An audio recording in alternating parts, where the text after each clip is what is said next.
Truthspresso, episode 64. Face it, we all would rather sleep in this morning. That's why God gave us espresso, to kickstart our zombified corpses into hyperdrive. And now, giving your mind and soul the morning shot of truth it craves. This is Truthspresso with Daniel Minnick.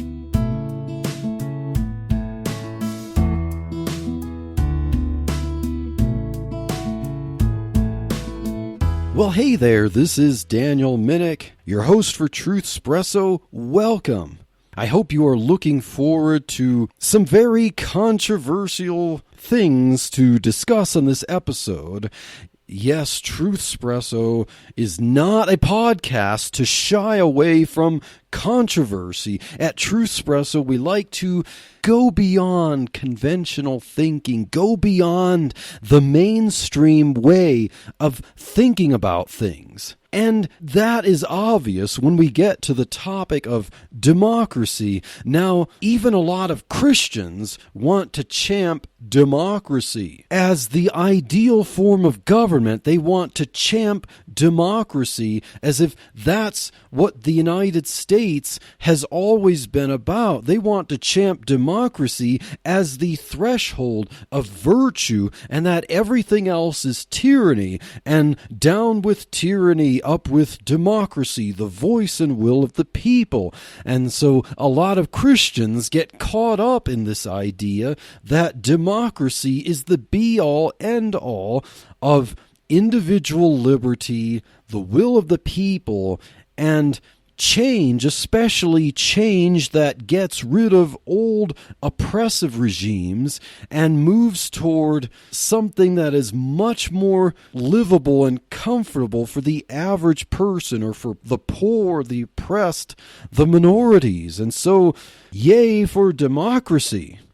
And in the last episode, I would recommend that you listen to the last episode if you haven't, because it somewhat counterbalances this one, because the last episode we asked the question, what is appealing about democracy? And we did list things. We didn't shy away from it. We listed things that were positive about democracy, especially as they compared with things like monarchy, or autocracy, or oligarchy, or aristocracy, or plutocracy. Democracy definitely shines against all of these when we compare the positives about democracy.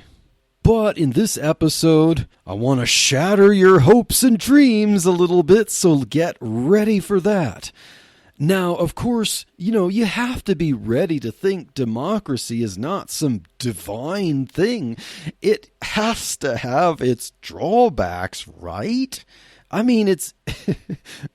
Democracy wasn't some written document that fell out of heaven glowing in the hands of an angel. Democracy has its good things, yes, but we need to be willing, we need to be open-minded to see some of the drawbacks of democracy. And so in this episode, we're going to answer the question with quite a few points about what are the problems with democracy. And then we'll answer the question, where does democracy actually work in a positive way that isn't really what people make positive, that's not really positive, if you can understand that. But we'll get there, and I'll demonstrate to you where I think democracy actually does work in the best possible way. And so, where does democracy actually work will be the second question that we'll answer. And then, the third and final question to answer will be, is there anything better than democracy? So, let's start asking ourselves this question. What are the problems of democracy against the positives that we have already acknowledged in the last episode?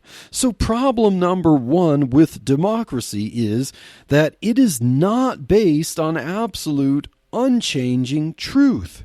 Now, especially for people who would consider themselves on the left, they might be scowling and staring at me if I were to say something like that and basically say, yeah, and your point is? Because there are people who support democracy who would support it because they don't believe that there's any absolute unchanging truth. They believe that absolute unchanging truth is a barrier to progress. But I will list this as a problem, that democracy is not based on absolute unchanging truth. There is no recognition of absolute morality in a pure democracy. And remember, I mentioned that the founding fathers said that the experiment in American government would not last as long as people are not trained to understand virtue and morality. Like, they have to understand absolute truth for their votes to be of any good. And so if people are voting based on something that only benefits themselves, and that they don't really care what is true or what is good for everyone else, but they only want to vote on what they can get for themselves, then the problem of a pure democracy is that people can act purely out of self-interest.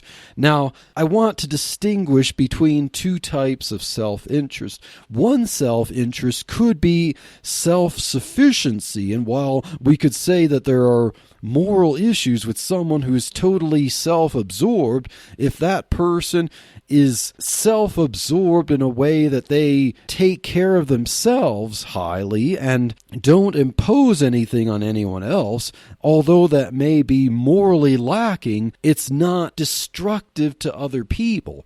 But if someone acts in self-interest in a democracy, they could be voting to rob someone else, actually impose something on someone else for their gain. And that's the number one problem with democracy. It is not based on absolute unchanging truth. And of course, as a Christian, we should recognize that the Word of God is our standard of absolute truth. And so a pure democracy is simply not compatible with the Bible, because whatever we're allowed to vote on, it must exclude the laws that God gave to people that protect their individual liberty, their right to not be killed, their right to not have things stolen from them. And as the Word of God says, thou shalt not steal. How do we even define that in a pure democracy if it just means, oh, you can't take something that doesn't belong for you without voting on it first? I don't think that's what God had in mind when he instituted thou shalt not steal. It means you do not steal, period. And so the majority rule can change. It cannot be an absolute standard. And so that is the problem. Number one problem with democracy, it is not an absolute standard of truth. The number two problem with democracy is really an issue of democracy itself. It's an issue of how do we define it. Problem number two, the eligibility to vote is not certain. And you might be scratching your heads and wondering, why? I mean, haven't we figured out how to get everyone to vote? Well, let's think of every single human being on the planet, or not on the planet, but in the nation. Is every single individual able to vote? Of course not. We have laws about who's eligible to vote, and those have changed over time. Now, we can look in the past and we can make a case that justice has prevailed in changing to allow people of every ethnicity to vote and women to vote. But what age are people allowed to vote?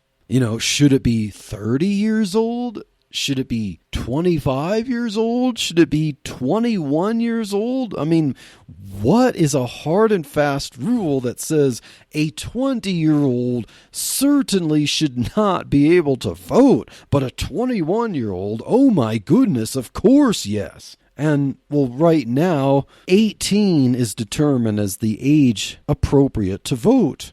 Well, why is that? Why 18? Is everyone magically mature the day they turn 18? Like, we know that plenty of people can be far more mature that are 12 years old, and other people who are 18 are not. And, whatever you set the age at, that's still arbitrary, and you still include people on one side and exclude them on the other. And what about mental capacity? I mean, shouldn't we raise the question? I don't want to sound biased. This is just a thought experiment. Shouldn't we raise the question about the mental capacity? Should there be an IQ test to determine if someone's eligible to vote? And of course, understandably, people would be gasp in horror and say, what kind of a tyrant are you that everyone has to pass your arbitrary intelligence test to vote? But if someone is not smart enough to recognize, what's good for him or her or for other people, wouldn't their voting for weird things be a problem? What are other qualifying factors that could determine if someone's eligible to vote? I mean, there are people with serious health issues, dementia, brain injuries, and do we have to require them to be able to vote? And could there be any corruption with that? Like, let's say someone didn't understand or lacks the capacity to understand any of the political issues, but a guardian, a family member, a friend could easily just tell that person, here, if you want something good, vote for my candidate. And they say, okay, and there's the vote. But yet we could say that was manipulated, and it basically allows some people to vote twice. So there are problems with voting. It's highly arbitrary. You can't get babies to vote. You can't get 2-year-olds to vote. Hey, let's think about it. Imagine if the voting age were lowered to 6 years old. Everyone 6 years old and over should be able to vote. I mean, come on. We recognize that 6-year-olds are people too. They have interests, okay? So what would happen if 6-year-olds were allowed to vote? I mean, can't 6-year-olds be proper citizens? Don't they have political interests? But just picture with me 6-year-olds being able to vote. And 6-year-olds and 7-year-olds and 8-year-olds and 9-year-olds, and they like candy. And so imagine if the voting age were 6 years old and up, and a bunch of 6-year-olds to 12-year-olds and diabetic adults all got together and were able to overwhelm the majority and vote for free candy for them. So, yeah, there is no absolute way to organize the eligibility to vote, which really is foundational to a democracy. Number 3 problem with democracy. A simple majority is not really the will of the people. Now, you might object to that and say, well, if you have a majority, we should be able to say that's the will of the people, because if more people are for something than against it, shouldn't they reflect the will of the people? Shouldn't they be able to represent the will of the people? Well, let's consider this. 51% of the people could vote and be a majority, and they can plunder the other 49%. In fact, someone could exercise his or her right to vote in a democracy and be in the minority every single time. They can be oppressed every single time, hypothetically.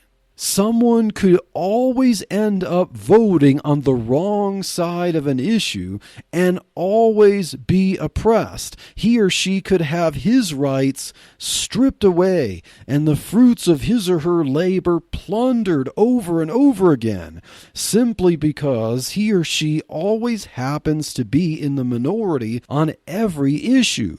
And so being in the minority on every vote in every issue would not make democracy appealing to some people. Thomas Jefferson in 1790 wrote a letter to a certain William Hunter, and Thomas Jefferson said, quote, "The Republican is the only form of government which is not eternally at open or secret war with the rights of mankind," unquote.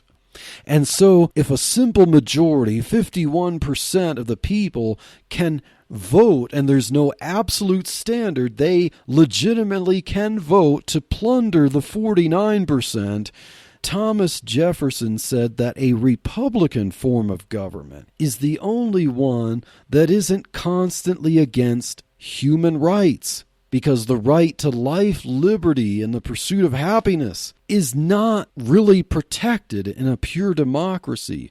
It is up in the air. At any time, the 51% can vote away the rights of the 49% and plunder them to satisfy the 51%. Is that the will of the people? No, that's the problem with majority rule. And so we could say that a better democracy would not just be a simple majority, but require a much larger majority. But still, you're only pushing the problem a little further, because what if 99% of the people voted to plunder the 1%? We've seen the campaigns against the 1% and how the 1%, the rich elites, are robbing the 99%. And in some cases, if they're hooked up with government and passing laws to plunder the 99%, then yes, that's a problem. But on the other side, having the 99% plunder what 1% may have just legitimately gained by inventing, producing products and not oppressing anyone, but 99% or 51% could get greedy and plunder the rest. And so that's the problem of democracy. Rights are up in the air and are at the whim of the majority. Problem number 4, it encourages factions to develop. And we think about this, there are political parties. Now, yes, we have freedom of association, and it's okay to associate with people who are of one mind. You have a common goal. But the problem with democracy is that you don't really have everyone just thinking about the basic human rights of individuals. With a democracy, there's always a war to try to get your ideals into the majority, so you have factions developing, and the factions are often in their own interest, and they battle each other, and the battle of ideas can get fierce. And as we've seen every single presidential election, there's a bigger divide, there's more angst, there's more fear, uncertainty, and doubt. It's always the biggest election in the history of the country. And factions can end up ridding the basic humanity that we all share in common, and basically treat each other as not human unless you're involved in your faction, because your faction is the most sane and all the other factions are of the devil.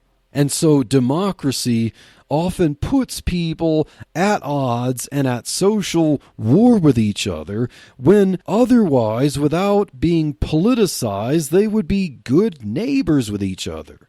Problem number 5 with democracy, people constantly have to vote defensively just to protect themselves from coercive policy.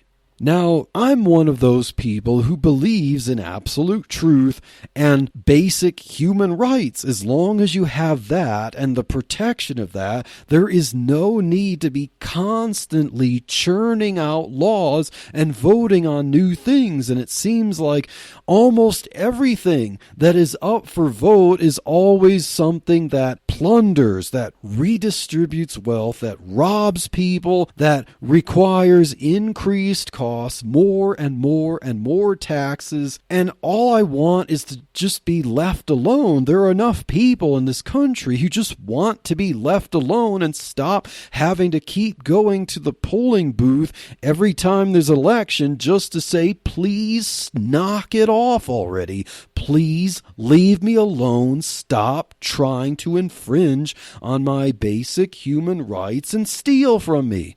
John Adams, in 1772, in Notes for an Oration at Braintree, Massachusetts, said, quote, "There is danger from all men. The only maxim of a free government ought to be to trust no man living with power to endanger the public liberty," unquote. And so that's one of the problems with democracy, is that a majority can endanger the public liberty. And so people who are often find themselves in potentially a minority are forced to rush to the polling booth and constantly vote defensively. Problem number 6. Special interests can craft confusing bills.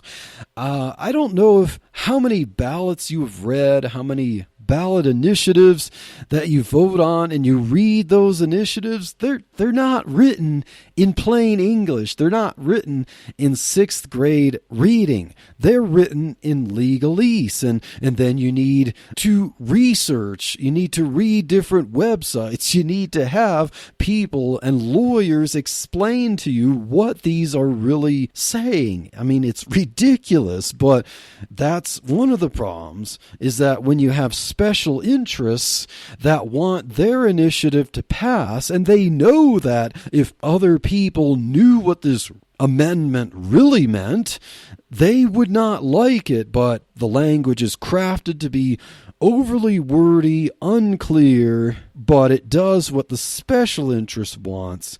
And the bills and initiatives can be confusing, and you might exercise your right to vote, but you might be voting for something that's going to cut off your hands and feet, proverbially speaking. So just exercising your vote is not good enough. You must be an informed citizen in a democracy. Problem number 7 with democracy is that a nation, especially one as large as the United States of America, is not homogeneous. What do I mean by that? There are cultural variances. It's made up of 50 states. And let's look at the difference in geography and climate. There's colder, warmer, drier, wetter areas than other areas. There's different regions. You have the Northeast, and they might have their interests. You have the Southeast, and they have their interests. And we recognize that in the war between the states in the 1800s. And you have the Midwest and their farming interests. And then you have the Pacific Coast and their interests with apple orchards and surfing and stuff like that. And the geography of the nation is not homogeneous. And because of geography, mountains, plains, beaches, oceans, lakes, bread baskets, deserts, there are different interests that form. There are different cultures. And these can contribute to specific interests. But when you look at the nation as a whole, what will you get as a majority? You have to get a bunch of different interests together. But the nation not being homogeneous also means that there are some areas with their interests that have different population densities than other areas and their interests. And so every single presidential election in recent history, as we have acknowledged that the nation is pretty much forced to be almost divided 50-50, and you have the Republican Party and the Democrat Party and their cutthroat competition to get their candidate to be the president, and there is so much money spent and so much angst over who wins the presidency, and the election is usually very, very close. And what happens? You have people bashing the Electoral College and people saying, why can't we ever just get rid of this old thing? It's so archaic. It doesn't enforce the will of the people because, remember, Hillary Clinton won more actual votes. She won the popular vote over Donald Trump. And yet, because of this ridiculous, archaic electoral college, we end up with a president who wasn't elected by the popular vote. And that's a tragedy for a democracy, right? Well, let's also think of why the electoral college was put in place. Let's think about the most popular cities in the United States. New York City is the most densely populated city, followed by Los Angeles and then Chicago and some other cities. But without the Electoral College, basically New York City, Los Angeles, Chicago, and all the other major cities would always rule the entire landmass. And people living in rural areas in the Midwest, all the farming communities, their interests are always up for grabs by people who live in the cities. So basically, the cities will always prevail over the country. Now, this already happens, by the way, but of course, without the Electoral College, it would be even worse. And the largest cities would always have the largest stake in any election.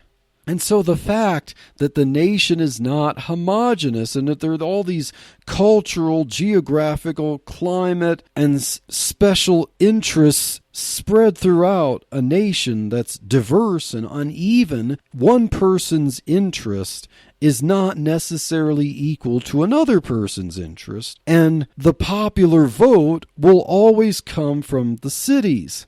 And so a democracy doesn't take into account diverse interests. It only takes into account the number of votes. And one vote does not equal another vote when you're trying to take into account all the diversity. Problem number 8 with democracy: elections for public office can become increasingly costly as faction interests grow more intense. As I kind of mentioned, it encourages factions, but faction interests keep growing and progressively becoming more and more intense. Just think about it. Every election is the most important election in the history of mankind. And think about, even compared to a monarchy, what's the cost of the next person to hold that office? Usually the king passes the crown to his son. And there's no cost involved in that other than the cost to put on a celebration, a party, a ceremony. But when it comes to a representative democracy where we have things like the President of the United States and all these other offices that are elected, millions and billions of dollars are spent over and over and over again on campaigns and traveling and literature trying to get a particular person in office. And each side spends millions or even billions of dollars to dig up dirt on the other side and blast them. And so democracy certainly has its financial costs. And who benefits for this? People who run campaigns, advertising agencies, and of course, lawyers and media people. And so democracy kind of leads to a transfer of wealth from people who work and earn and make a living honestly toward people who are involved in the propaganda industry. And now, finally, problem number 9 with democracy. And I know not everyone's going to agree with me, but I see this as a big problem. Problem number 9, it naturally tends toward socialism. And if you look at the modern Democrat Party, they're the ones who focus on the word democracy. Remember Bernie Sanders and Alexandria Ocasio-Cortez and quite a few others of like mind. They call themselves democratic socialists. And it seems like the goals of this party that they emphasize so much the word democracy, and they seem to connect it with socialism. And so in their eyes, democracy is not the means to protect individual rights to liberty and property. It is to force some kind of socialism. They believe that democracy is the proper engine toward wealth redistribution and social programs and government or socialized control over a lot of wealth and high taxes and redistribution of wealth. Here's an example. Jacobin magazine has an article published on September 2nd entitled, "Eugene Debs Believed in Socialism Because He Believed in Democracy." And so the goal of many people in democracy is to tend toward a socialist form of government. And what does socialism emphasize? Well, raw talent and dogged hard work that people use to better themselves and other people through enterprising means without any kind of threat of violence or plunder. That goes away in socialism, or at least it's diminished or minimized. But how many people have raw talent and have a dogged hard work ethic to be the best they can be? People like this, the ones with the talent, are the ones that really work hard to shape things without in any way infringing on other people. They are represented by a minority of people. Think about this. There are relatively few engineers and inventors compared to the whole of the population. People who are willing to do low-skilled, low-wage jobs are going to be far more than people who are willing to push themselves to the limits and go up the ladder and take risks and try to do new things to better their lives and contribute to society by making more new things available. Those who come up with grand ideas and take risks and as entrepreneurs are going to be far fewer than those who don't. Those who have the acumen to manage resources efficiently and lead effectively will be few compared to those who don't. The rich are going to be relatively few compared to those who are not. The poor are always going to far outnumber the rich in every nation and at any time in history. And so when everyone, regardless of their acumen or their talent or their ability to invent and produce and take risks and be entrepreneurs, if everyone's vote is equal to everyone else, sure, the vote becomes the great equalizer, but you could have people who don't have the drive to try to better themselves and others with their own labor, their own work, getting together and voting to plunder those who put in the hard work or have the talent to make things happen. And what does that do? That ultimately stifles creativity. It stifles inventing.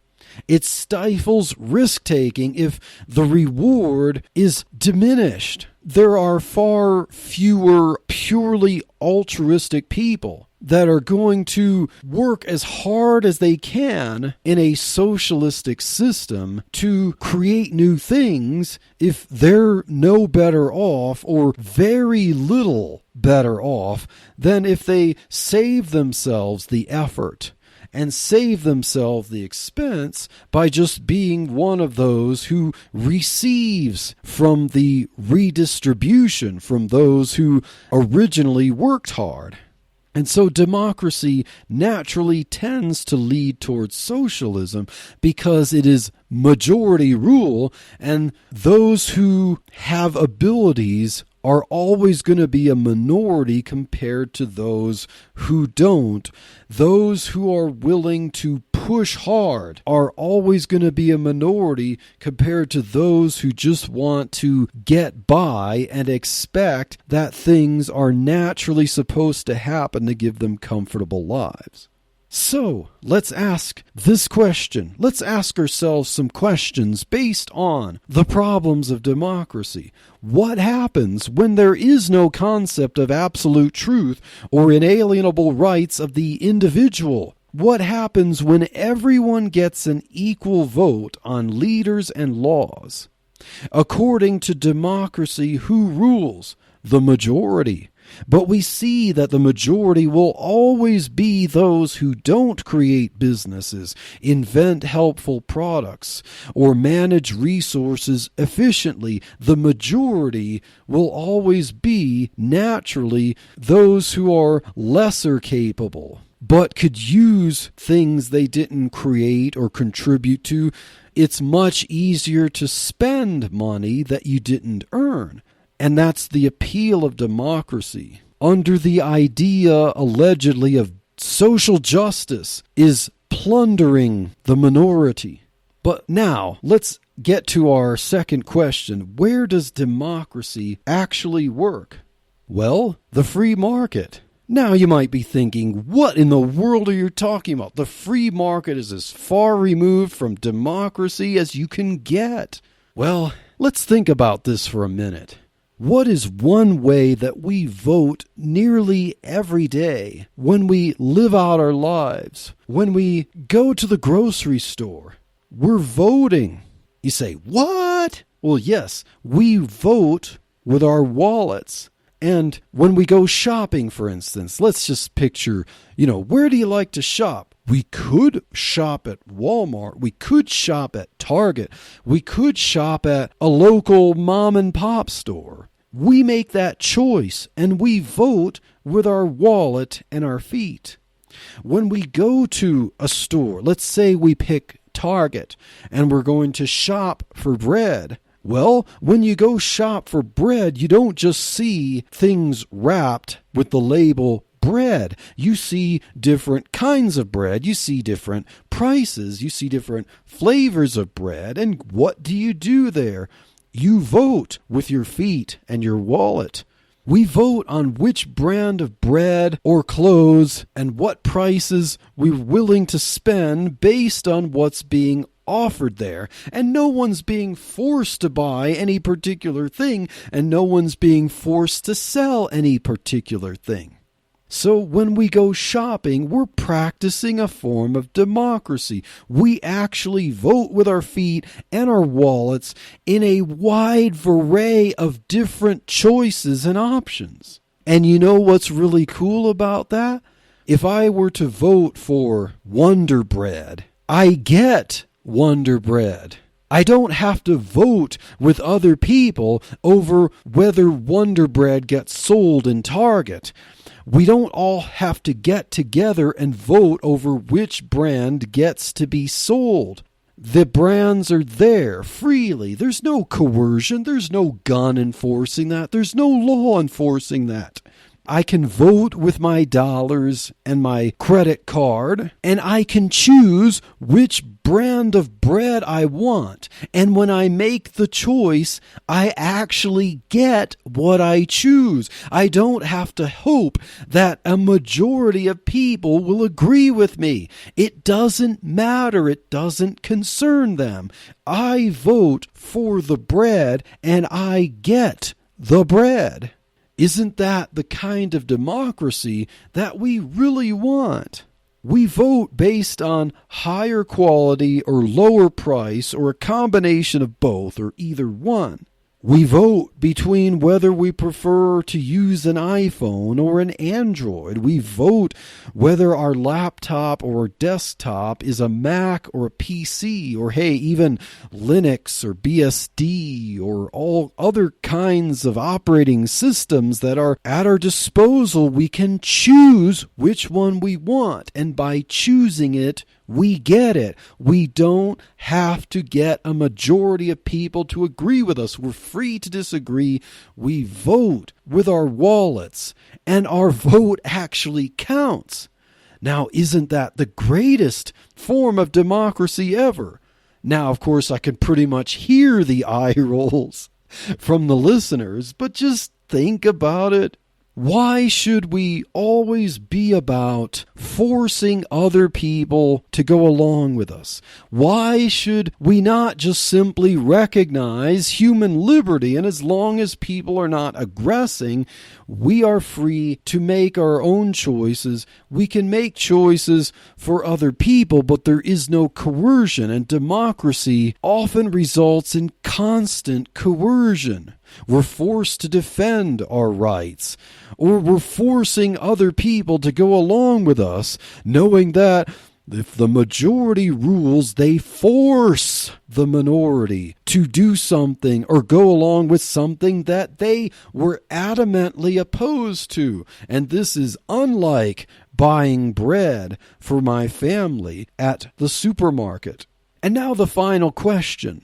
Is there anything better than democracy or centralized power? We looked at monarchies, we looked at democracy, we compared the two, but are either of these ideal or biblical? Well, the Bible does seem to have something to say about a monarchy, but if you remember that the people of Israel wanted a king to be like other nations, and that was against God's will for the nomadic nation. During the time of the judges, God gave his law. There was a theocracy. The laws were really minimal. They didn't really intrude much on people's lives. There was the protection of individual liberty. But what did Samuel warn the people about when they requested a king? The king would cause more expenses. He would raise taxes. He would enslave people. And that was the downside of a monarchy. But of course, we looked at the downsides of democracy also. So is there anything better than democracy or centralized power such as in a monarchy? Well, perhaps we can focus on absolute truth and individual freedom. What if we didn't need either a king or a democratic system?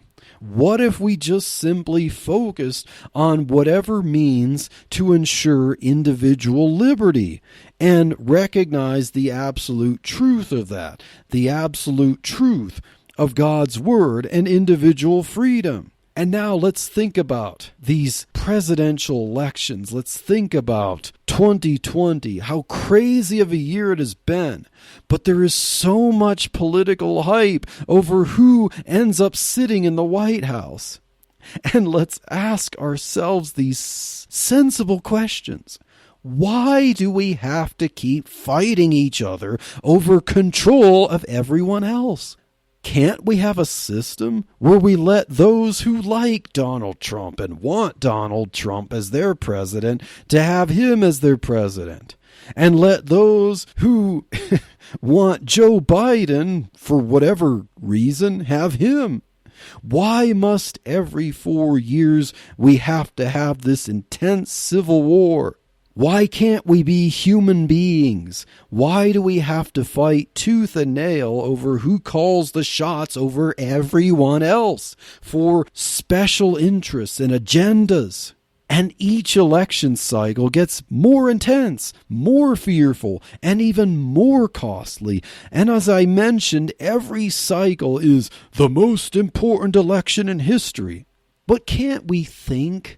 Just stop and think. Isn't there a better way to do things? Isn't there a better way to be humans? Isn't there a better way to govern without all this hype, without all this money, and without all these agendas?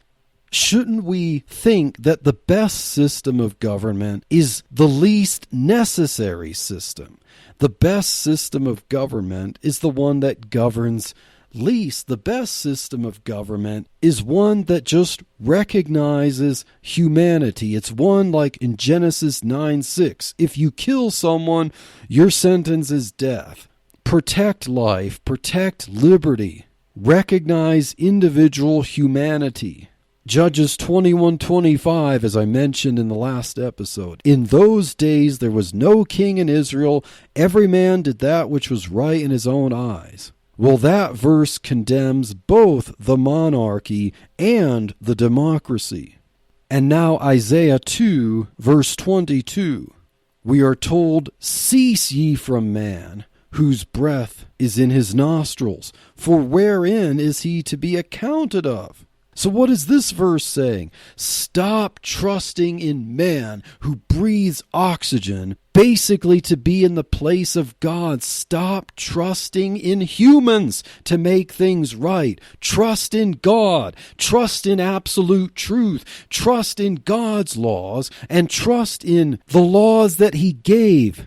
Thou shalt not kill. Thou shalt not commit adultery. Thou shalt not steal. Thou shalt not bear false witness against thy neighbor. And thou shalt not covet. And those laws make the most sense. They are minimal. All it means is people don't infringe on other people. That's the best form of government. Simple, to the point, not expensive. Doesn't infringe or rob or intrude, and doesn't require billions of dollars spent on campaigns to lie and dig up dirt. And I realize that these ideals are such a pipe dream. But Christians, shouldn't we think this way?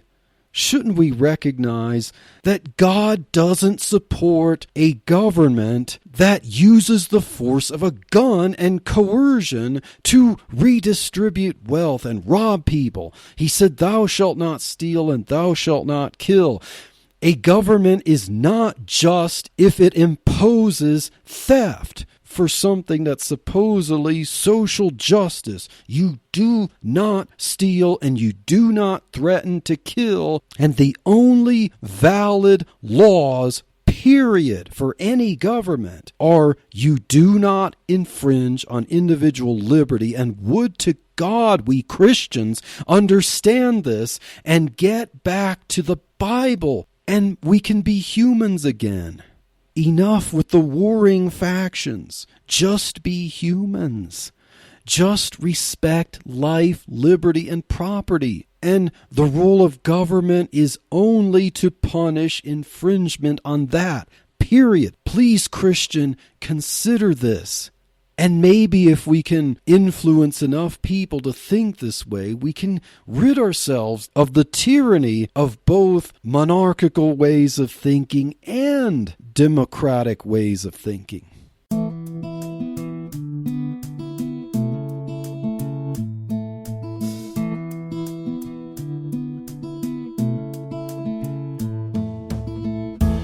Thank you for waking up with Truth Espresso. Good morning, and God bless your day.